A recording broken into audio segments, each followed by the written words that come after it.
네, 소개받은 박한선입니다. 그 저는 정신과 원래 의사였습니다. 그리고 이제 몇 년 전부터는 전업 연구자로 일하면서 이제 학생들을 가르치고 또 인간의 마음이 이 다양한 생태학적 환경 그리고 이제 긴 진화사적 과정을 통해서 어떤 식으로 만들어지고 또 빚어지고 또 종종 잘못된 방향으로 역기능하기도 하는지에 대해서 주로 연구하고 있습니다. 네, 오늘 이제 경기 아트센터에서 아주 좀 의미 깊은 의미 있는 그런 포럼을 이제 제안을 받아서 마음속으로 좀 여러 가지 생각이 좀 들었습니다. 경기 아트센터에 제 무대에 오를 거라고는 한 번도 생각해 본 적이 없었는데 제가 무대에 오르게 되니까 너무 기쁩니다. 다만 배우로 오른 게 아니라 강연자, 특히 이제 위드 코로나 시대 때 이 공연 관련돼 있는 여러 가지 일들이 지금 다 중단된 상태여서 이런 상황에서 우리가 어떻게 반응하고 또 어떻게 대처해야 되는지에 대한 조금은 심각한 주제에 대해서 다루게 된 것을 좀 한편으로는 안타깝게 생각합니다. 사실 정답은 없어요. 어떤 사람들이 과연 누가 이 상황에서 우리가 어떻게 하는 게 과연 가장 좋은 방법인지 이야기해 줄 수 있을까요? 하지만 그럼에도 불구하고 인간 마음속에 있는 여러 가지 심리적 반응에 대해서 예측하고 그리고 과거 오랜 진화사 역사 동안 인간이 이러한 감염병 재난에서 어떻게 반응했는지 이해할 수 있다면 아마 우리들은 좀 더 현명하고 효과적인 방법을 찾아낼 수 있을 거라고 생각합니다. 네, 제목이 위드 코로나 시대 극장의 고민, 안전한 공연장의 관객의 공포를 지원해달라는 주제입니다. 그럼 강의 시작하도록 하겠습니다. 네, 저는 이런 사람입니다. 그래서 지금 서울대 인류학과에서 인간과 진화, 사회, 마음 이제 어떻게 빚어졌는지 주로 연구하고 있습니다. 사실 2015년도에 한국에 짧고 강하게 감염병 재난이 타격을 주고 간 적이 있습니다. 아마 기억나실 거예요. 메르스라고 하죠. 이 코로나 바이러스하고 동일한 이제 분류군에 속하는 바이러스입니다. 그런데 그때는 그렇게 크게 걱정하지 않았습니다. 메르스 바이러스는 우리가 흔히 아마 이제 전 강의에서 들으셨겠지만 R 노트 값, 즉 재생산 지수가 1이 안 돼요. 가만히 내버려 둬도 사라지는 병입니다. 물론 그 당시에 이제 대형 병원을 중심으로 이 슈퍼 점퍼자가 감염을 유발하면서 사람들이 크게 걱정했고 또 치명률이 30%에 이르렀기 때문에 사회적인 이제 혼란이 좀 심했죠. 그래서 당시에는 메르스테리다라고 이제 하기도 했었습니다. 당시 인연을 맺어서 관련되어 있는 이제 몇몇 연구들을 진행하기도 했고 이제 국가 과제를 진행하기도 했습니다. 그리고 이제 이런 일이 다시 올까 싶었죠. 그런데 5년이 딱 지나서 비슷한 속에 속하는 코로나 바이러스, 정확히 말하면 사스 코로나 바이러스 2가 한국을 비롯해서 전 세계를 이제 덮치고 있습니다. 그래서 관련되어 있는 글도 쓰고 이야기도 좀 하고 있습니다. 하지만 제가 말씀드리는 건 정확하지 않습니다.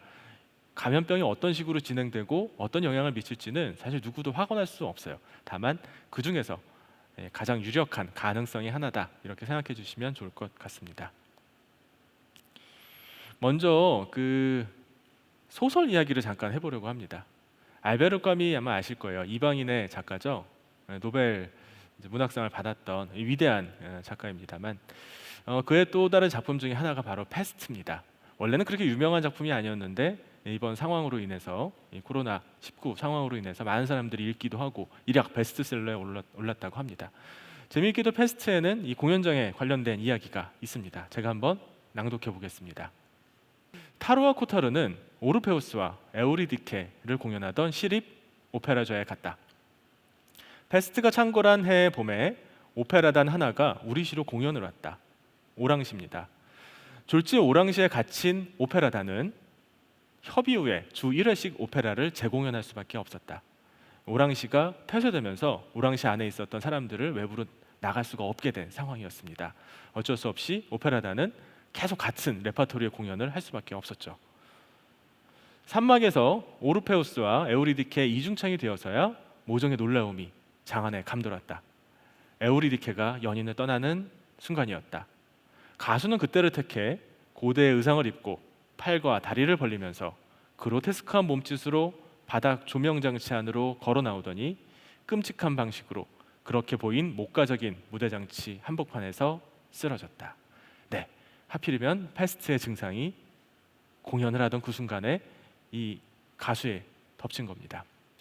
패스트는 빨리 진행을 하는 경우에는 불과 24시간 만에 증상이 심하게 이제 진행해서 사망하는 경우들도 있습니다. 살아서 이 알베르 까뮈의 이러한 기술은 전혀 사실과 다른 것은 아닙니다. 있을 법한 이야기였죠.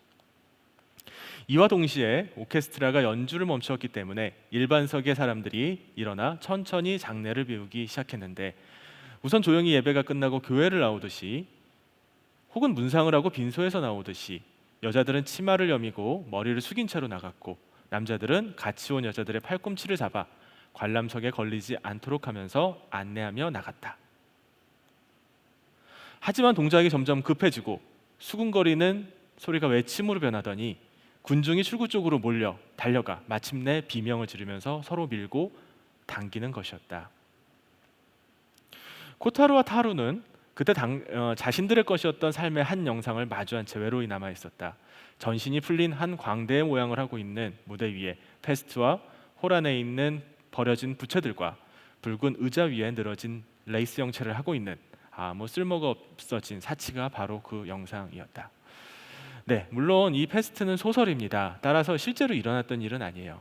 하지만 이 공연장에서 페스트를 목격하고 있었던 관객들이 보인 공황 반응이 바로 코로나19 이 상황에서 모든 시민들, 전 세계인들이 겪고 있는 바로 그 반응이라고 생각합니다.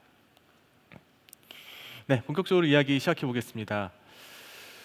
공연 예술은 인간에게 아주 즐거움도 주고 또 교훈도 주고 여러 가지 삶의 양식이 되는 아주 중요한 예술 문화 중에 하나입니다. 하지만 감염병 상황에서 이 공연장이 지금 모두 폐쇄되고 있습니다. 셧다운이 오랫동안 전 세계적으로 일어나고 있죠. 위험성이 있어요. 극장, 즉 이렇게 무대는 다중이용 시설입니다. 서로 모르는 관객들이 모여서 살을 붙이고 같이 앉아 있어야 합니다. 감염병 유행이 일어나기에는 딱 좋은 환경이라고 할 수 있죠. 하지만 잘 아시다시피 이 공연 예술은 집단적 고통을 치유하는 강력한 예술적 힘이 있습니다.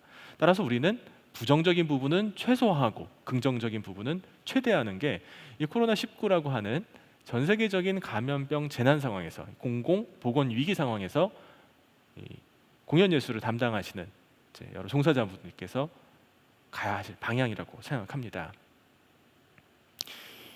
감염병은 인간에게 혐오를 일으킵니다. 오늘 강의의 첫 번째 주제입니다. 두 번째, 감염병 유행이 일어나게 되면 사람들은 두려움과 부정의 반응을 보이게 됩니다. 오늘 강의의 두 번째 주제입니다. 세 번째는 그러한 공포와 그러한 두려움을 이해하고 과연 공연 예술이 어떠한 방향으로 나아갈 수 있을지에 대한 저의 작은 제안입니다.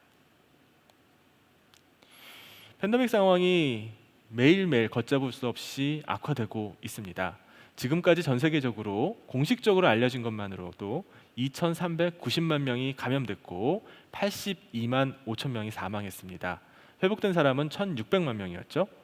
전 세계 인구가 70억이니까 아직도 엄청나게 많은 사람들이 한 번도 바이러스에 노출되지 않았습니다. 다행이라고 생각하시나요? 아닙니다. 이들이 모두 잠재적인 미래 감염자가 될 수 있는 상황입니다. 한국은 사정이 좀 나았죠. 하지만 지금 2차 대유행이 일어나면서 전혀 안심할 수 없는 상황으로 진행하고 있습니다. 현재까지 17,000명, 어제까지죠. 오늘 또 400명이 늘었다고 하는데요. 17,900명이 감염됐고 310명이 사망을 했습니다. 격리 해제된 분이 14,000명입니다. 네, 여러분들 지금 인류 사회를 가장 괴롭히고 있는 가장 심각한 감염병이 뭘까요? 네, 결핵입니다. 한국은 이제 결핵 예방 접종, BCG 예방 접종도 맞고 또 조기에 치료도 잘하기 때문에 결핵이 예전에나 유행하던 감염병이라고 생각하겠지만 전 세계적으로 약 100만 명 이상의 사람들이 결핵으로 사망하고 있습니다. 그게 1위입니다. 2위가 말라리아인데 약 80만 명이죠. 그런데 코로나19는 신종 감염병은 이미 1위, 2위가 되고 있는 감염병에 육박할 정도로 많은 사망자를 낳고 있습니다. 아직 유행이 다 끝나지도 않은 상황이니 아마 올해 말쯤에는 코로나19가 인류를 괴롭힌 2020년도 인류의 목숨을 가장 많이 앗아간 전염병의 자리에 오를 것으로 생각합니다. 명실상부한 팬데믹 상황입니다. 하지만 인류는 2020년 코로나19와 같은 신종 감염병에만 시달렸던 것은 아닙니다. 사실 인류의 역사는 인류가 침팬지와 갈라진 이후로 수백만 년 동안 인류가 지금의 모습으로 진화했던 과정은 감염병과의 끊임없는 경쟁, 그리고 싸움, 그리고 한편으로는 협력의 역사였다고 할 수 있습니다. 인간은 감염병에 대해서 다양한 방식의 방어 시스템을 진화시켰습니다. 그 중에 하나가 이제 체액성 면역 체제 혹은 후천성 면역 체제라고 하죠. 우리가 흔히 말하는 면역계의 반응입니다. 그리고 인간은 다른 동물과 달리 아주 독특한 면역 체계를 아주 높은 수준으로 발달시킵니다. 바로 행동 면역 체계라고 하죠. 즉 감염이 될 것 혹은 감염을 일으킬 수 있는 잠재적인 사람이나 물체를 피하는 반응입니다.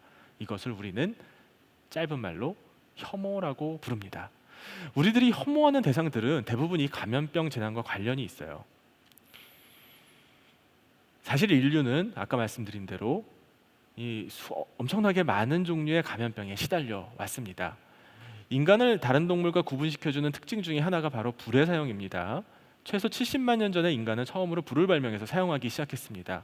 불은 인간의 몸에 들어오는 감염병, 즉 감염균의 수를 많이 줄여주었다고 생각합니다. 하지만 불을 쓰게 되면서 인간은 결핵에 걸리게 됐습니다. 늘 이 불에서 나오는 연기를 마시게 되면서 결핵이라고 하는 당시에는 신종 감염병에 취약해지게 된 거죠.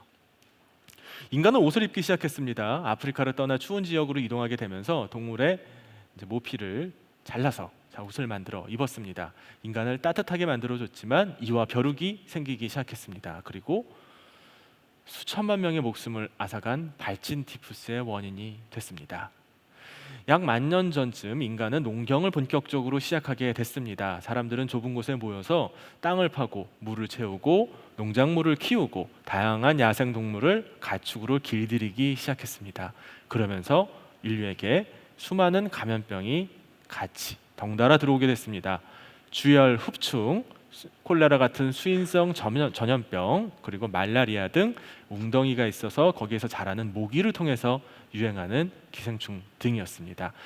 인류에게 영향을 미치는 감염병의 숫자를 모두 합치면 약 1,500종이 되는데 그 중에 1,300종이 바로 이러한 인수 공통 감염병입니다. 그리고 그 중에 하나가 바로 코로나19죠. 인류는 이렇게 불, 옷, 농경, 가축화 등 다양한 인류만이 다른 동물과 구분시켜주는 인류만의 그런 독특한 발명품을 만들어내면서 또한 다양한 감염병에 시달리게 됐습니다. 따라서 긴 수백만 년의 인류 진화사 동안 인간들은 다양한 감염병에 대한 높은 수준의 심리 반응을 진화시키게 됐습니다. 제인 구달 박사는 아프리카 탄자니아 곰베 국립공원에서 침팬지 연구를 오랫동안 했었던 아주 유명한 인류 학자이자 영장류 학자죠. 이 제인 구달 박사가 젊은 시절에 이 곰베 국립공원에서 침팬지를 관찰하고 있었는데 당시 침팬지 사회에 폴리오 바이러스, 우리가 소아마비라고 알고 있는 감염병이 유행을 하게 됩니다. 침팬지도 소아마비에 걸리거든요. 불행하게도 이 구달 박사가 미스터 맥그리거라고 이름을 붙인 침팬지 중에 한 마리가 이 감염병에 걸립니다. 여러분 아시겠지만 소아마비에 걸리면 소아마비 바이러스는 척추에 있는 운동과 이 운동신경에 침범하기 때문에 팔다리를 잘 쓰지 못하는 후유증이 남는 경우가 많습니다. 맥그리거가 바로 그랬죠. 맥그리거가 다리를 잘 쓸 수 없으면서 이동을 하기가 어려워졌습니다. 몸에 상처가 났고요. 배설물이 몸에 묻게 됐습니다. 거기에 다양한 벌레들이 끓기 시작했습니다. 말 그대로 더러운 상태가 됐습니다. 맥그리거가 이렇게 질병을 앓으면서 다리도 쩔뚝거리고 제대로 움직이지도 못하고 상처로 인해서 이제 감염병도 이렇게 증상들이 겉으로 보이게 되자 다른 침팬지들이 맥그리거를 피하게 됐습니다.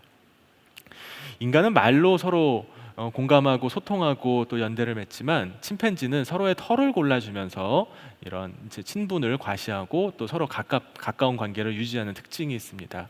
그런데 미스터 맥그리거 주변에는 어떤 침팬지도 가까이 하려고 하지 않았습니다. 구달 박사의 기술에 의하면 이렇게 되어 있습니다. 맥그리거 주변에 나타난 32마리의 침팬지 중에서 3m 이내로 접근한 침팬지는 고작 9마리에 불과했다. 그의 몸을 만진 침팬지는 단 4마리였는데 사실 2마리는 때리고 간 것이었다. 땅에 웅크린 불쌍한 맥그리거를 보며 잇몸을 크게 드러냈다. 급기야 한 마리가 발을 굴러 맥그리거를 밟았다. 어깨를 잡아 뒤집으려고 했다. 나무에서 떨어져 죽은 시체에게나 하던 행동이었다. 다른 한 마리는 광분하여 맥그리거 주변에 서성이던 험프리에게 달려들었다. 험프리는 맥그리거의 조카였다. 네, 뭐 어떤 의미에서는 사회적 거리두기라고 할 수 있을지 모르겠습니다. 침팬지마저도 감염의 가능성이 있는 개체와는 거리를 두고 미워하고 혐오하고 심지어 그의 친족에게까지 이런 공격성을 드러내는 경향을 보입니다. 인간은 이런 반응이 훨씬 크게 나타나는 경향이 있죠.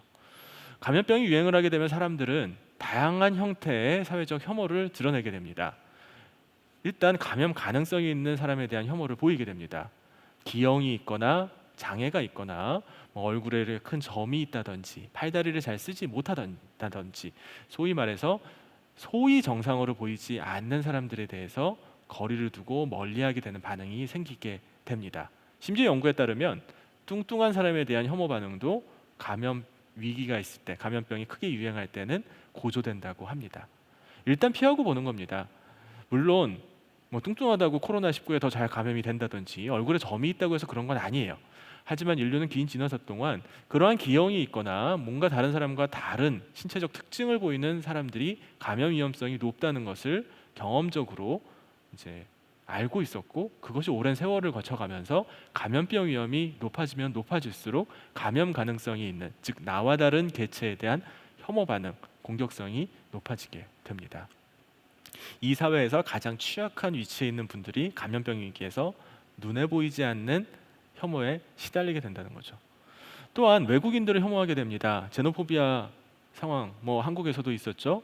외국인들 국경을 폐쇄해라, 뭐 특정 국가나 국민들을 들여보내지 말라. 그리고 외국에서도 있었어요. 아시아에는 들어오지 말라, 황인종은 들어오지 말아라. 이런 식의 반응이 올해 초에 있었습니다. 지금은 뭐 전 세계로 퍼져서 오히려 이런 부분이 좀 희석된 면이 있지만, 감염병이 크게 유행하게 되면 우리는 나와 다른 국민, 나와 다른 언어, 나와 다른 피부색을 가진 집단에 대해서 혐오 반응을 고조시키게 됩니다. 정치적 태도도 변합니다. 우리는 모두 유연하고 서로를 이해하고 공감해주고 협력하고 그리고 관용을 베풀어야 된다는 대원칙에 대해서 동의합니다. 하지만 감염병 위기에서는 그렇지 않습니다. 특정한 집단들은 감염병을 일으킨 원흉이 되거나 혹은 감염병을 일으키는데 협조하지 않았다는 이유로 사람들에게 비난을 받게 됩니다.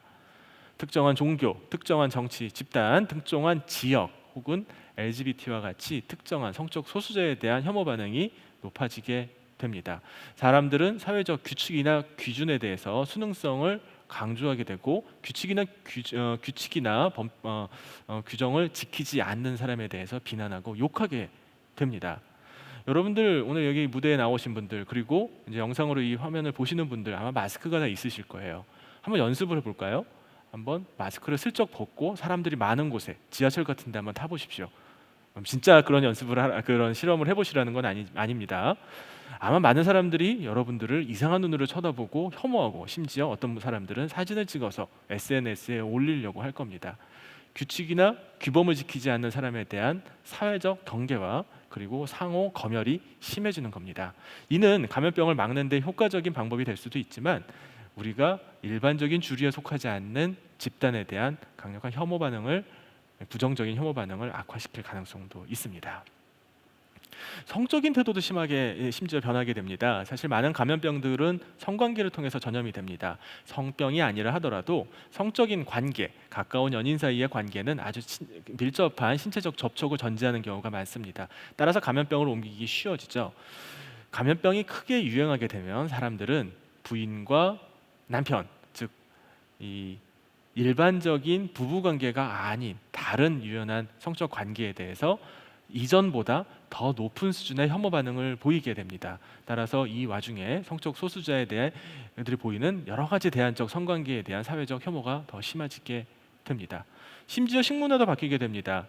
아마 이 강의를 들으시는 여러분들은 뭐 태국 음식이라든지 인도 음식이라든지 이런 것들 아마 즐겨 드시기도 하고 가끔 별미로 드시기도 했었을 겁니다. 하지만 감염병 위기가 심해지게 되면 사람들은 새로운 식문화를 거부하고 피하게 되고 평소에 먹던 음식에 더 집착하게 되는 영향을 보인다고도 합니다. 즉 감염병, 내가 감염이 될지도 모른다고 하는 상황 자체는 이 인간의 삶의 다양한 영역에 아주 총체적인 변화를 유발하게 됩니다. 그리고 그러한 변화 중에 일부는 감염병을 막는 데 유익할 수도 있겠지만 사실 대부분은 감염병을 막는 데 있어서 유익하지도 않고 다만 사회적 연대와 협력을 해치는 부정적인 영향을 일으킬 뿐입니다. 사회적 낙인이 심해지면 특정 집단에 대한 차별과 배척 반응이 심해지게 됩니다. 특히 요즘같이 SNS가 고도로 발달된 현대 사회에서는 이런 차별과 배척의 집단 심리가 빠른 속도로 확산될 수 있습니다. 따라서 자신이 차별되지 않을까, 내가 혐오의 대상이 되지 않을까 걱정하는 많은 사람들은 두려움과 불안에 떨게 됩니다. 그러니 자신이 접촉을 했다 하더라도, 자신이 감염 가능성이 있거나 증상이 있다 하더라도 은폐하고 침묵하게 됩니다. 차별받고 싶은 사람은 아무도 없기 때문입니다. 이러한 은폐와 침묵은 또다시 감염을 확산시키는 부정적인 결과를 낳게 됩니다. 감염이 확산되면 사회적 낙인은 더 고조됩니다. 이는 차별과 배척 반응을 더 악화시키게 되고, 이러한 악순환이 한번 그 부정적인 사이클이 돌기 시작하면 이것을 막는 것은 사실상 대단히 어려운 일입니다. 감염병 유행의 심리적 반응, 아마 여러분들도 아마 지금 이 순간도 느끼고 계실 겁니다. 첫 번째 반응은 두려움과 불안이고요. 두 번째 반응은 부정과 회피의 반응입니다. 우리는 감염병에 걸렸을 거나 혹은 걸릴지도 모른다는 잠재적 위협이 가능성이 있는 개체 혹은 그런 집단에 대해서 혐오, 배척의 반응을 보인다고 했지만, 감염병 자체에 대한 자신 그리고 자신의 가족의 건강에 대한 두려움, 불안, 그리고 그것을 도망치고 싶어하는 부정의 반응을 보이게 됩니다. 즉 우리가 지금 자신에 대해서 느끼고 있는 심리적 반응이라고 할 수 있습니다. 팬데믹은 다음과 같은 4차의 파도에 따라서 움직인다고 합니다. 첫 번째 단계에서는 신규 감염자가 크게 폭증해서 의료 시스템이 붕괴되는 단계고요. 두 번째 단계는 2차 대유행, 바로 지금 한국 상황이죠. 2차 대유행이 일어나게 되고 1차 유행 때 후유증이 남는 사람들이 의료 자원들을 고갈시키는 단계입니다. 그리고 3차 단계에 다시 재유행이 일어나게 되고, 마지막으로 심리적인 번아웃, 그리고 의료진의 탈진, 그리고 경제적 자원의 고갈 등의 4차 파도가 오게 된다고 합니다. 하지만 이렇게 교과서적으로 팬데믹의 4차 파도가 순서대로 나타나지는 않습니다. 코로나19라고 하는 상황은 바로 이 첫 번째부터 네 번째 파도가 동시다발적으로 다양한 지역에서 산발하여 생기고 있는 상황입니다. 신규 감염자가 늘어나고 있으면서 동시에 기존의 감염자들의 심리적 어려움들, 그리고 2차적인 신체적 후유증이 악화되고 있고, 경제적인 어려움, 2차적인 사회적인 분열과 갈등 등도 동시에 일어나고 있는 정말 총체적 난국이라고 할 수 있습니다. 장기간에 걸쳐서 사회에 경제적, 사회적, 심리적, 문화적 후유증을 남기게 됩니다. 게다가 코로나가 언제 멈출지는 아무도 예측하지 못합니다. 가장 짧게 끝난 팬데믹 상황이 바로 스페인 독감이었는데 18개월 이상 지속이 됐습니다. 하지만 이는 아주 예외적인 경우였고요. 과거에 있었던 아시아 콜레라 100년, 120년 지속이 됐었죠. 그리고 패스트, 14세기 유럽을 덮쳤던 패스트 같은 경우에는 500년을 끌었습니다. 이 코로나19도 과연 1년, 2년 안에 끝날 수 있을까요? 10년 혹은 영원히 인류와 사회와 함께할 것이다라고 예측하는 학자들도 있습니다.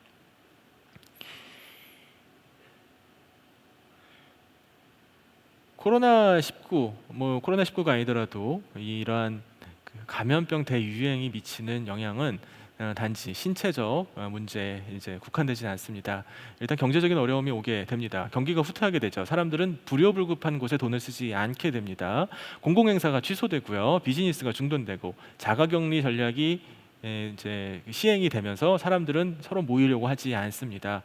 아마 공연예술계가 겪고 있는 가장 큰 어려움이 바로 이러한 이제 공공행사, 사람들이 많이 모이고 있는 다중이용 시설에 대한 폐쇄에 따른 것이라고 생각합니다. 경기 침체가 오게 되고요. 경제적 스트레스가 지속되면서 결국 경제 공황이 오게 됩니다. 실제로 코로나19가 크게 유행하고 있던 올해 초, 독일의 헤센주의 재무장관은 코로나19로 인한 경제적 어려움에 대한 대책을 세우다가 뾰족한 방법이 없었죠. 그래서 달리는 기차에 뛰어들어서 자살을 하는 일이 있었습니다. 사실 물적한 방법이 없어요. 독일과 같이 경제 부국도 이러한 코로나19 같은 상황에서 장기적으로 대처할 만한 재정적 여력이 부족합니다. 미국도 마찬가지고요. 한국은 그에 비하면 더 취약한 상태라고 할 수 있죠. 한두 번은 괜찮겠지만 1년, 2년, 3년 지속될 때 과연 우리 사회가 이것을 경제적으로 커버할 수 있을 만큼만 여력이 있는지에 대해선 많은 학자들이 고개를 가로젓고 있습니다. 사회적 스트레스도 심해집니다. 사람들은 서로 만나지 않습니다. 특히 평소에 잘 알고 있던 친척이나 혹은 아주 친하던 친구, 동료들은 만납니다. 하지만 잘 모르는 사람과는 가까이 하려고 하지 않습니다. 광장에 나갔을 때, 대중교통수단을 이용할 때 잘 모르는 사람이 기침하게 되면 심지어 내려가지고 다음 차 타고 가겠다고 하는 사람들도 있습니다. 따라서 아까 말씀드린 것처럼 사회적 취약계층, 사람들과의 연대가 많이 끊어진 일부 소수 계층들은 사회적 연결망이 단절되는 어려움을 겪게 됩니다. 사회적 연결망이 단절돼서 한 달, 두 달, 세 달 이렇게 지속이 되면 고립과 외로움이 심해지게 되죠. 결국 이는 자살로 이어지게 됩니다. 에밀 드르켐이라고 하는 사회학자는 이미 100여 년 전에 이렇게 이야기를 했습니다. 경제적 위기가 자살의 경향을 촉진한다는 것은 잘 알려진 사실이다.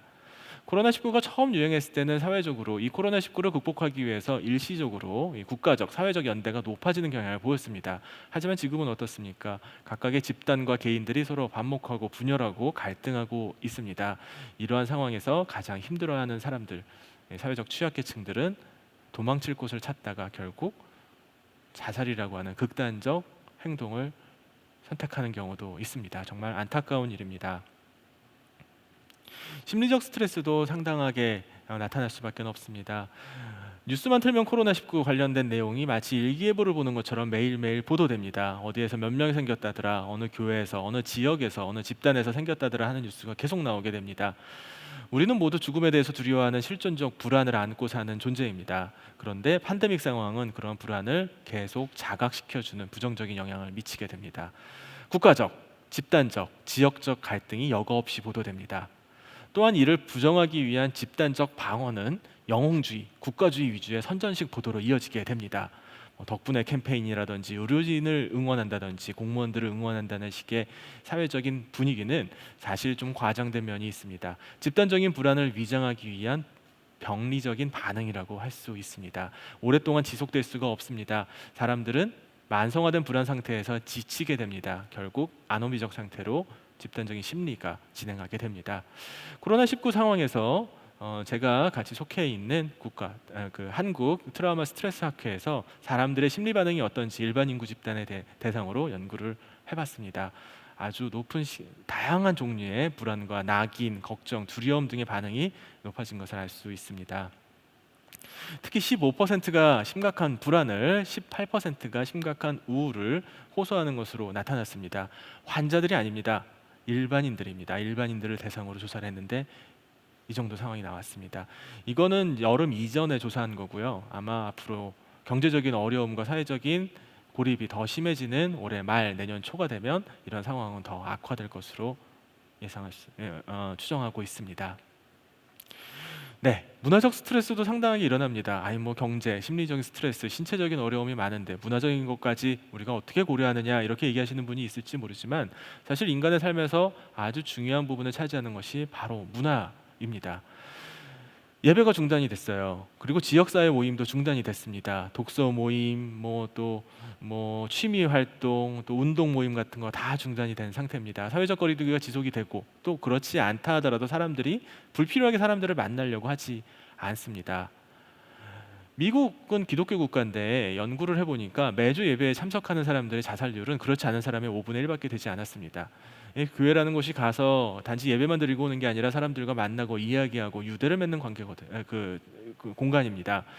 네, 다양한 지역사회 기반의 취미 활동이라든지 모임들도 마찬가지죠. 다 차단된 상태입니다. 영화관도 가지 못합니다. 공연장도 가지 못합니다. 심리적인 스트레스를 풀 수 있는 방법이 없어요. 운동 경기 하나 제대로 볼 수가 없습니다. 사람들과 모여서 공차고 놀자, 축구 경기 한번 할래? 이것도 어려워진 상태입니다. 개인적으로 연주나 공연에 취미가 있던 사람들도 집에서 혼자 연주할 뿐 사람들과 어울려서 같이 소리를 맞춰볼 기회를 얻기 어렵습니다. 취미 활동, 구직 활동, 학업과 여가 등이 모두 중단된 상태입니다. 장기간의 사회적 거리두기가 과연 사람들의 심리에 어떤 반응을 일으키게 될까요? 단기적으로는 아까 말씀드린 것처럼 집단적인 동조가 높아지게 됩니다. 하지만 혐오의 반응을 통해서 외집단을 배척하는 반응이 심해지게 됩니다. 한국인으로서는 처음에는 중국 사람들을 들어오지 못하게 막아야 된다면서 외집단 배척의 심리가 한쪽에서 크게 올라왔었습니다. 그리고 일본에서 환자가 늘어나니까 일본을 막아야 된다. 미국에서 환자가 늘어나니까 미국을 막아야 된다. 유럽에서 환자가 많아지니 유럽인들을 입국하지 못하게 해야 된다라고 하고 비난하고 욕했습니다. 다른 나라에서도 똑같은 반응이 한국인을 대상으로 일어나고 있습니다. 최근 2차 유행을 통해서 한국에서 환자가 늘어나고 있으니까 벌써 일부 국가에서 한국인 입국 금지를 시키고 있는 국가가 나오고 있습니다. 위생 관련 행동에 대한 강박이 심해지게 됩니다. 손 씻기, 마스크 쓰기, 사람들과 거리 두기에 대한 강박이 심해지고 이런 규칙을 지키지 않는 사람에 대한 과도한 비난과 배척이 나타나게 됩니다. 방역 위반자에 대한 사회적 비난과 공격이 심해지게 되는 거죠. 사회적 관용은 점점점 바닥을 드러내게 됩니다. 장기간 지속되면 사람들은 더 이상 이렇게 단기적인 고조된 불안 반응을 유지시킬 수가 없게 됩니다. 오히려 과각성화된 반응이 소진되면서 부정, 무시, 도피, 경직 등의 반응이 일어나게 됩니다. 마스크는 쓰지만 손은 안 씻는 거예요. 사람들과 거리는 둔다지만 어떤 면에서는 사람들과 만나서 술도 먹고 여행도 하고 또 만나서 가깝게 지내기도 합니다. 위생 관련 행동에 대한 내적 검열이 이완되고 오로지 자신의 행동을 통제하는 것은 주변 사람들의 시선뿐입니다. 남들이 보는 앞에서는 마스크 쓰지만 보지 않는 데서는 위생 관련 행동을 소홀히 하게 되는 거죠. 그러면서 동시에 일어나는 것이 바로 단기적 쾌락과 관련된 행동이 증가하게 됩니다. 자신에게 즐거움을 줄 수 있는 클럽에도 가게 되고 마스크를 벗고 사람들과 술도 마시고 2차, 3차 가면서 즐거움, 자신에게 기쁨을 줄 수 있는 행동에 몰입하게 됩니다. 다른 방식으로 자신의 어려움, 스트레스, 심리적인 고통을 해결할 수 없기 때문입니다. 아테네 역병이 펠로폰네소스 전쟁이 한창이던 시절 아테네 역병이 크게 유행하게 됩니다. 당시 아테네와 스파르타는 지중해 패권을 놓고 전쟁을 벌이고 있었습니다. 아테네는 성 밖에 있던 시민들을 성 안으로 소개합니다. 전쟁에서 이기기 위한 조치였습니다. 좁은 성 안에 많은 사람들이 모여 살게 되면서 원인을 알 수 없는 역병이 크게 유행하게 됩니다. 약 5년 동안 지속이 됩니다. 역사상 가장 잘 기록되어 있는 최초의 감염병입니다. 투키디데스는 역사가인데요. 당시 펠로폰네소스 전쟁사를 쓰면서 이 아테네 역병에 대한 자세한 기록을 남겼기 때문에 아주 오래전 일임에도 불구하고 인류의 즉 수천 년 전 우리의 조상들이 감염병이 크게 유행했을 때 어떻게 반응했는지에 대해서 알 수 있는 아주 중요한 자료입니다. 기록에 의하면 이렇게 되어 있습니다. 사람들은 매 순간을 즐기면서 생명과 부가 하루아침에 사라져 버릴 것처럼 행동했다. 소위 명예를 지키려고 노력하는 사람은 아무도 없었다. 목표를 달성할 수 있을 때까지 과연 살아남을 수 있을지 너무나 불확실했다. 반면에 현재의 쾌락과 그것에 기여하는 것이라면 무엇이든지 고귀한 것이며 또한 유익하다는 믿음이 깊숙이 뿌리 내렸다. 2000년 전 이야기지만 지금 현대인들의 심리적인 반응도 크게 다르지 않을 겁니다. 일부 국가에서는 이 방역 조치를 어기고 사람들이 모여서 축제를 벌이기도 하고 마스크를 벗고 노래를 부르고 놀고 심지어 서로 누가 먼저 감염이 될까 하면서 막 밀접 접촉을 하면서 내기를 한다는 이야기를 들었습니다. 어떻게 그럴 수 있을까 싶겠지만 그게 사람입니다. 사람의 반응은 크게 다르지 않습니다. 높은 수준의 불안 반응은 결국 역기능적인 부정과 도피, 무시의 반응을 유발하게 됩니다. 앞으로 한국 사회에서도 비일비재하게 일어날 현상이라고 할 수 있죠. 그러니 공연장을 폐쇄한 지 꽤 됐지만 만약에 공연을 다시 시작한다고 해도 사람들이 과연 공연장을 찾을까 이런 두려움 등이 공연 예술에 이제 담당하시는 여러 종사자분들께 있을 겁니다. 우리들은 부정, 공황 이런 반응을 보이게 되는데 어떻게 이런 관계 공포를 공연 예술을 하는 사람의 입장에서 그리고 공연 예술을 사랑하는 일반 시민의 입장에서 설명하고 이해할 수 있을까요? 사실 이 감염병 대유행으로 인한 인류 사회의 변화는 거시적인 면에서는 막을 수가 없습니다. 고고학자 로버트 애덤스에 의하면 인류 사회는 거대한 규모의 이런 집중화와 탈집중화의 순환이라고 하는 이런 주기를 밟았다고 이야기를 합니다. 자원의 집중화 뒤에는 불규칙하지만 불가역적인 쇠락의 순환 주기가 이어진다. 이는 탈집중화를 향한 압력이다. 문화는 새로운 공식을 쓰며 국가의 붕괴는 세계 질서의 정상화로 이어진다. 아마 인류 사회 이 코로나 이전과 코로나 이후로 나뉘어질 겁니다. 세계가 한쪽으로 모이고 사람들은 도시로만 모여들기 시작하고 끝없이 확장될 것만 같았던 세계화의 움직임들은 코로나19로 인해서 상당 기간 중단되고 그 반대 방향으로 세계는 다시 새로운 모멘텀을 찾게 될 겁니다. 하지만 그 과정 중에서 인류가 겪어야 될 심각한 어려움, 고통, 후유증은 피할 수 없는 일입니다. 우리는 그것을 최소화하기 위해서 노력을 다해야겠죠. 어떻게 해야 될까요? 빌 게이츠는 자신의 블로그에서 다음과 같이 미래 사회를 예측했습니다. 사람들은 밖으로 나갈 수 있겠지만 예전처럼은 아닐 것이다. 붐비는 곳으로는 가지 않을 것이다. 식당은 손님을 한 테이블 건너서 앉힐 것이며 비행기는 가운데 좌석이 빈 채 운항할 것이다. 학교는 개학하겠지만 수만 명을 채울 수 있는 경기장은 채울 수 없을 것이다. 사람들은 여전히 일하고 소비하겠지만 팬데믹 이전처럼 많이 일하고 많이 소비하지는 못할 것이다. 빌 게이츠의 예측입니다. 저의 예측도 크게 다르지 않습니다. 네, 인류 사회는 큰 변곡점을 맞았습니다. 앞으로 비대면 사회가 점점 더 뉴노멀로 자리 잡게 될 겁니다. 그런데 사실 비대면 사회는 우리 인류의 조상들이 이미 오랜 경험을 가지고 있는 삶의 방식입니다. 신석기 혁명이 시작되기 전까지 수렵 채집 사회에서 살던 우리의 인류의 조상들은 사실 비대면으로 살았어요. 넓은 지역에 뿔뿔이 흩어져서 자주 만나지 않았습니다. 만나는 사람의 숫자는 50에서 100명 정도로 남짓했을 뿐입니다. 대부분 가까운 가족들이나 친족, 동료들이었습니다. 지금처럼 수천만 명이 한 도시에 모여 사는 일은 인류 역사상 처음 있는 일입니다. 신석기 혁명이 일어나면서 많은 사람들이 도시 지역에 그리고 마을에 모여 살게 됐습니다. 그리고 그러한 경향이 점점점 심해지다가 산업혁명을 맞으면서 도시에서 경제적 이익을 위해서 많은 사람들이 공장과 학교, 사무실로 모여들게 됐습니다. 그리고 그러한 움직일 수 없을 것만 같았던 사회적 모멘텀이 약 200년 동안 지속이 됐습니다. 그리고 이 거대한 흐름이 고고학자 로버트 애덤슨이 말했던 것처럼 종막을 향해 가고 있습니다.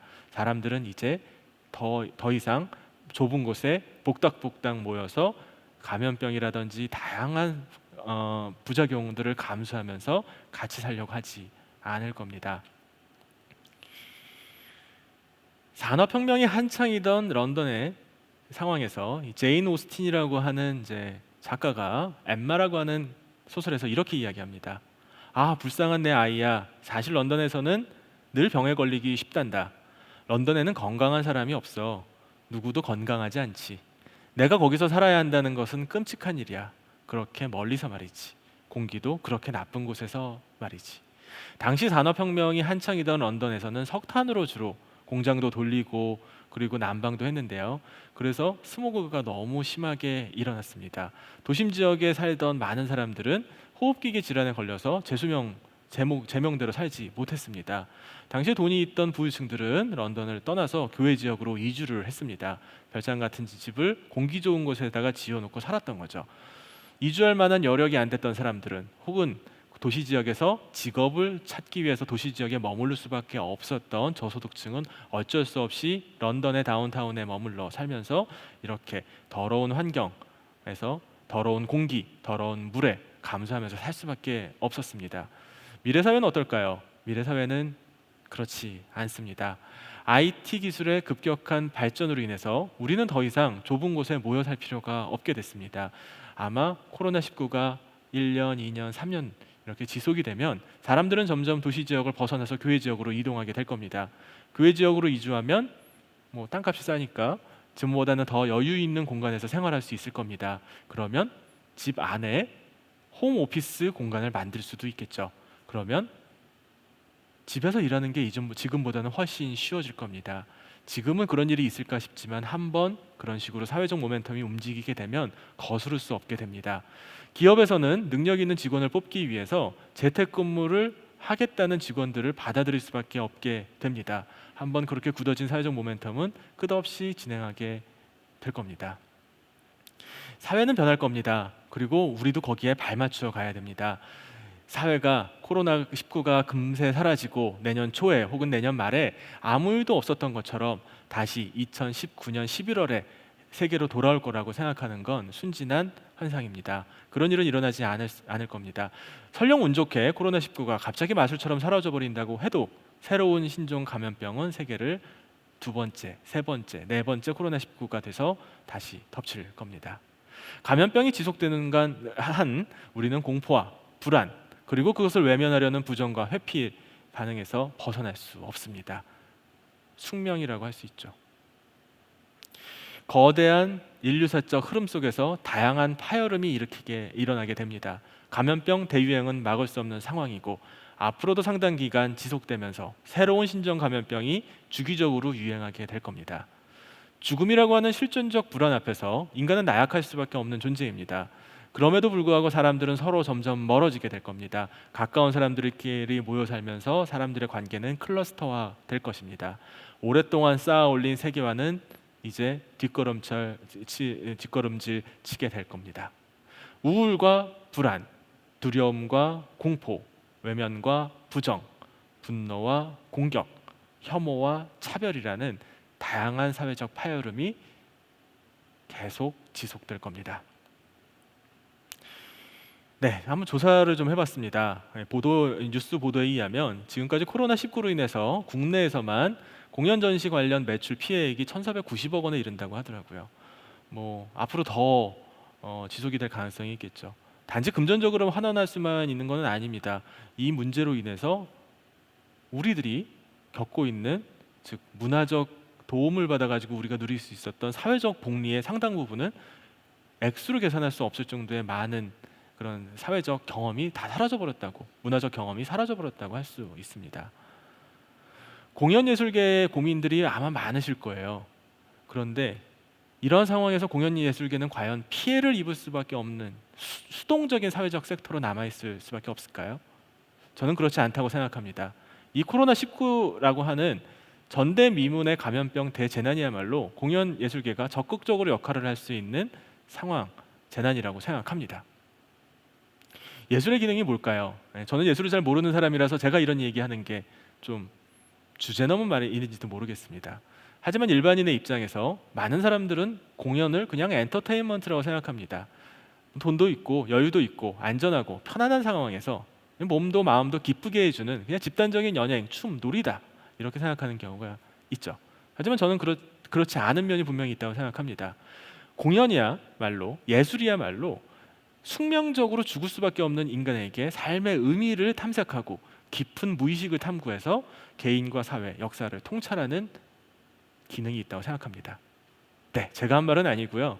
문화에 관련되어 있는 교과서 서론에 이런 말이 써 있더라고요. 예술의 기능 이렇게 써 있더라고요. 네, 저도 동의합니다. 공연 예술의 역할과 임무가 무엇일까요? 이 화면은 2018년도에 이 패스트라고 하는 연극이 이제 무대에 오른 적이 있었더라고요. 물론 주제는 좀 달랐겠습니다만 이 코로나19라고 하는 인간이 어떻게 이해해야 될지 어떻게 반응해야 될지 모르는 사회적 상황에서 바로 이에 대한 올바른 설명과 해석을 우리들에게 대중에게 돌려줘야 되는 역할, 그 임무가 바로 공연예술계에 있다고 생각합니다. 믿을 수 없는 현실, 받아들일 수 없는 현실, 하지만 오늘도 벌어지고 있는 이 끔찍한 실존적 불안 속에서 새로운 형태의 새로운 내용의 공연, 그리고 그 공연을 통한 집단 전체의 성장과 치유를 절실하게 원하고 있다고 생각합니다. 하지만 이런 불안이 있을 수 있어요. 공연을 실제 이제 담당하시는 실무자 입장에서는 그러다가 공연장에서 감염 일어나면 뉴스에도 대석특필 될 것이고 뉴스에 나오는 게 문제가 아니라 그 공연을 보러 오겠다고 하는 관객들에게는 이게 또 무슨 큰 패냐, 이럴 수 없다, 이런 불안이 있으실 거예요. 네, 창조력, 창의성이야말로 바로 예술가들이 가지고 있는 전유물 아닌가요? 예술가들이 예술적 창의력, 예술적인 창조성을 가지고 이 문제를 극복할 수 있는 방안을 제시해 줄 수 있다고 생각합니다. 저는 모르겠어요. 하지만 기대해 보겠습니다. 독일에서 리스타트 19이라고 하는 대규모 사회적 실험이 진행이 됐습니다. 공연을 하면서 그 공연을 하는 관객들의 거리와 위치, 장소 등을 세 가지 조건으로 나누어서 감염병이 실제로 유행이 되는지 안 되는지 본 겁니다. 물론 코로나19를 진짜 퍼뜨린 거는 아니고요. 사람들의 거리라든지 사람들이 만진 것들을 형광물질을 붙여가지고 어떻게 이동이 되는지를 한번 실험을 해본 겁니다. 결과 분석 중이에요. 저도 이 결과를 좀 기다리고 있습니다. 콘서트는 과연 대유행 상황에서 열려도 되는가라고 하는 거대한 사회적 질문을 던진 겁니다. 코로나19가 대유행하고 있었던 독일에서 환자가 하루 2,000명씩 생기고 있던 그 와중에 시작이 된 실험입니다. 공연 예술을 중단시키는 사회적 피해가 코로나19를 막기 위해서 높은 수준의 셧다운을 시행을 통해서 얻는 이득보다 클지도 모른다는 문제의식에서 시작이 된 겁니다. 인간은요, 어차피 예술 공연 없이 살 수 없는 존재입니다. 인간은 예술적 존재이자 공연을 사랑하는 존재입니다. 어차피 장기화될 코로나 상황이라면 차라리 적극적이고 선제적인 해결책을 찾는 게 필요할 수 있습니다. 몇 가지 좀 인터넷에서 좀 찾아봤어요. 저도 공연에 대해서는 문외한입니다만 드라이브인 콘서트를 이미 시도를 하고 있더라고요. 좋은 방법 중에 하나라고 생각합니다. 영국에서는 이런 공연이 열렸어요. 사람들에게 사회적 거리를 강제하기 위해서 넓은 잔디밭에 각각의 그 공연장에 찾아온 사람들이 가족 단위별로 앉아서 주변 사람들과 접촉을 하지 않을 수 있는 이런 물리적 방법을 제안을 했더라고요. 네, 월드 퍼스트 소셜 디스턴스 기그라는 이름이 붙었던 공연이었는데 영국에서도 환자가 지금 사실 상당히 많이 발생하고 있는데 용기와 창의성을 가지고 이런 시도를 했다는데 좀 놀랐습니다. 이 공연장의 모습 사진들을 좀 보니까 저도 이런 공연장이라면 한 번쯤 가서 오랜만에 공연도 못 보고 예술적인 경험도 하지 못했는데 한번 참여도 좀 해보고 싶다라는 생각이 들었습니다. 런던 심포니 오케스트라에서도 이렇게 사람들끼리 띄엄띄엄 앉힌 채 공연을 시도를 했습니다. 물론 이런 식으로 해서는 사람들한테 충분한 매출을 올릴 수는 없겠죠. 관객 수에 제한될 수밖에 없으니까. 그러니까 공연을 현실적인 면에서 수지타산을 맞출 수가 없다. 아마 이런 어려움들도 있을 거예요. 그런 부분들에 대해서 고민은 물론 필요하다고 생각합니다. 하지만 결국 이런 식으로 갈 수밖에 없다고 생각합니다. 사람들은 유튜브를 통해서 공연을 보고 싶은 게 아닙니다. CD, DVD를 통해 가지고 공연을 본다면 세계 최고의 공연을 아주 저가에 매일매일 볼 수 있겠지만 그런 공연장은 별로 원하지 않습니다. 네, 정리하겠습니다. 감염병 대재난은 인간에게 불안과 공포라고 하는 심리적 결과를 유발합니다. 그리고 이는 사회적으로 회피와 혐오라고 하는 반응을 유발하게 됩니다. 공연 예술계가 이러한 거대한 인류사적 위기 상황에서 해야 될 역할은 바로 인간에게 이 상황을 직면시켜주고 통찰시켜줄 수 있는 예술적 경험이라고 생각합니다. 그 방법은 바로 창의성 그리고 용기를 통해서 얻을 수 있다고 생각합니다. 네, 오늘 준비한 제 강의는 여기까지입니다. 저의 부족한 예측 그리고 부족한 제안입니다. 아마 저보다 더 경험이 많으시고 더 창의적이신 공연예술계에 종사하시는 여러 종사자분들 그리고 일반 시민께서 다양한 아이디어를 제시해 줄 수 있다고 생각합니다. 코로나19 막아야 됩니다. 하지만 그것이 전부는 아닙니다. 그 상황에서 어떠한 탈출구, 어떠한 해결책을 찾을 수 있을지는 우리 사회가 모두 고민해 봐야 될 문제라고 생각합니다. 네, 고맙습니다. 이상 마치겠습니다.